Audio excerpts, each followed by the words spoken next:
Sussex, a UK county that has been around for centuries. Sussex is rich in its culture. Seen as a major center of modernism in the first half of the 20th century, you would think the area would be one of the more popular places in the UK, but surprisingly, according to Wikipedia, that doesn't appear to be the case.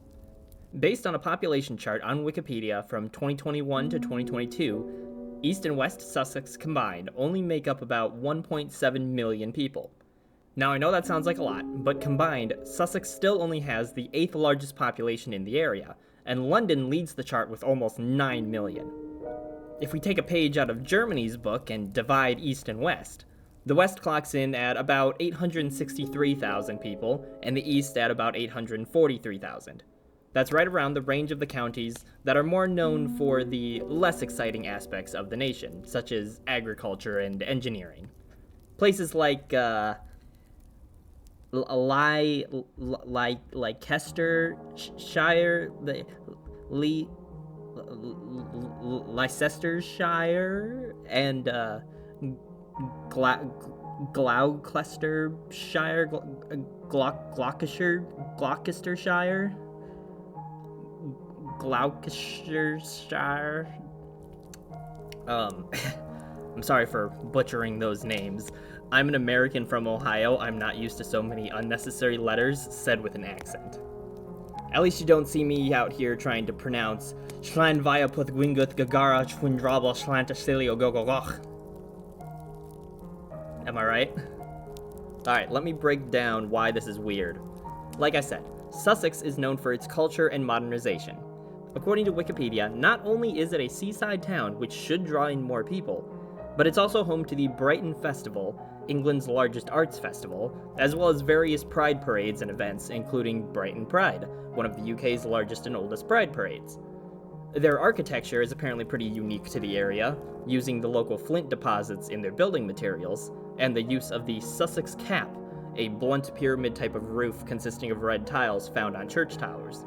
Sussex has a cinema scene as well, showing the first film show in the UK aside from London, and is home to various filmmakers and directors throughout the years.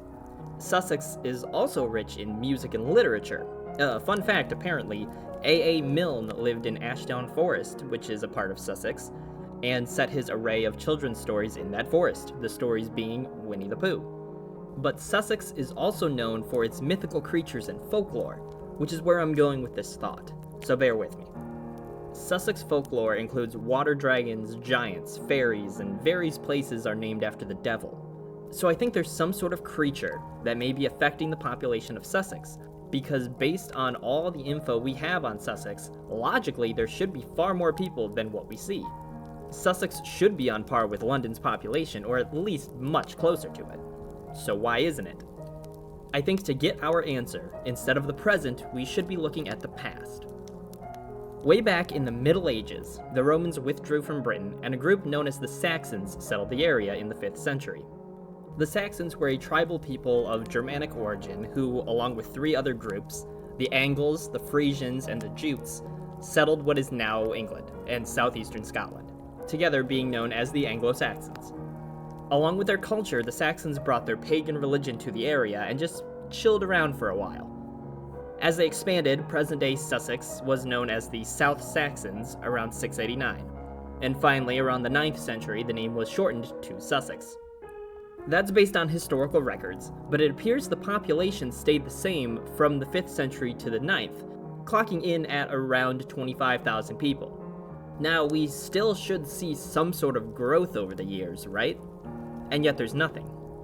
Well, perhaps something in the pagan beliefs came along with the Saxons, or was in the British area this whole time. Okay, hear me out. I think there were succubi in the area, preventing the locals from procreating at a rate that would significantly increase their numbers. Succubi are mythical creatures in medieval European folklore, so the time period checks out. Succubi are female demons that seduce men in their dreams, often through sexual acts. It's said that succubi steal their victims' souls and certain fluids in order to survive. It is also said that succubi and incubi, the male counterpart, are often depicted as absolutely beautiful but with demonic features. Horns, fangs, hooves, and wings, that sort of thing. they're also able to bewitch men with eye contact alone. So if the succubi are wooing the men of the local people and are taking all the fluids for themselves, then obviously there will be far less offspring being born, and thus that could explain the oddly low population numbers. But the smoking gun of this theory rests on the name alone. I think the Saxons knew the dangers and named the area accordingly to warn their friends and neighbors. Sussex. Sus-sex. But leave your thoughts and theories in the comments below, and don't forget to like and subscribe.